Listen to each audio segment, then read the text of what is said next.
السلام عليكم ورحمة الله تعالى وبركاته.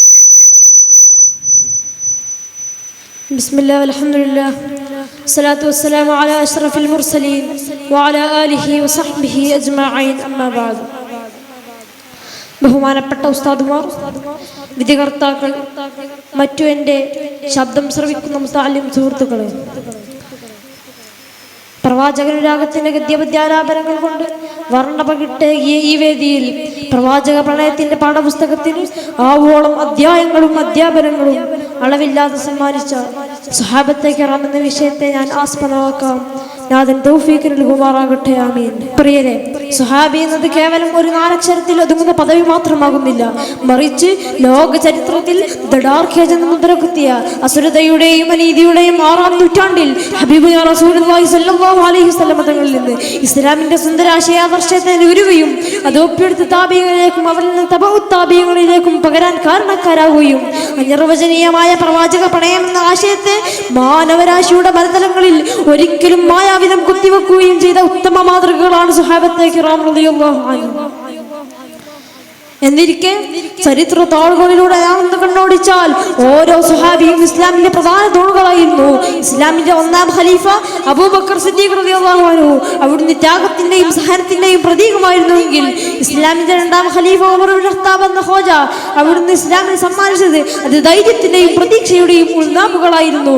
ശബ്ദമാധുര്യം കൊണ്ട് ഒരു കാലഘട്ടത്തിന്റെ ഹൃദയങ്ങളെ മുഴുവൻ കീഴടക്കിയ ബിലാൽ തങ്ങൾ അവിടുന്ന് ഇസ്ലാം സ്വീകരിച്ചതിന്റെ പേരിൽ ക്രൂരനായ ഉമയ്യത്തിന്റെ പീഡനമേറ്റ് പിടയുന്ന സമയത്തും തന്റെ അതരങ്ങളിൽ നിന്ന് ചാൽട്ടൊഴുകിയത് അഹദ് അഹദ് എന്ന മന്ത്രോധനികൾ മാത്രമായിരുന്നു എന്ന വാർത്ത നമ്മളോട് വിളിച്ചു പറയുന്നത് അവരുടെ ഹൃദയങ്ങളിൽ നിറഞ്ഞു നിൽക്കുന്ന ഈമാനിന്റെ പ്രകാശ കിരണങ്ങളാണ്.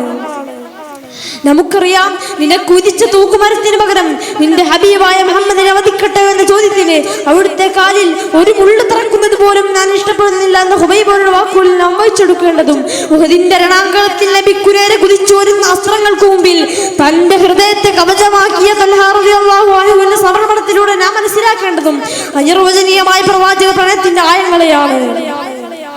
കാരണം അവർ പഠിച്ചത് പാഠപുസ്തകങ്ങളിൽ നിന്നല്ല, മറിച്ച് ഹബീബിന്റെ ജീവിതത്തിൽ നിന്നാണ്.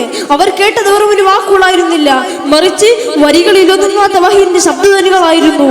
അവർ കണ്ടത് വെറും ഒരു ശരിയായിരുന്നില്ല, മറിച്ച് സ്വാധീനവും സമ്പത്തും സ്വർണവും മുത്തും മാണിക്യവും മരതകവും എല്ലാം തന്റെ കാൽച്ചുവട്ടിരിക്കവേ സ്വന്തം ആവശ്യത്തിന് വേണ്ടി തന്റെ പണയം വെച്ച നേതൃത്വത്തിനെയായിരുന്നു അവർ കണ്ടത്.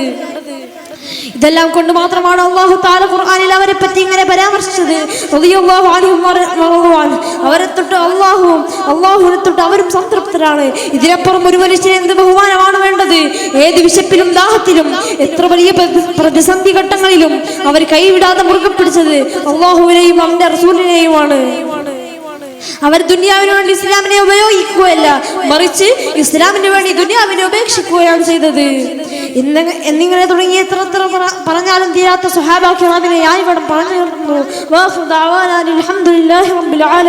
അസ്സലാമു അലൈക്കും വറഹ്മത്തുള്ളാഹി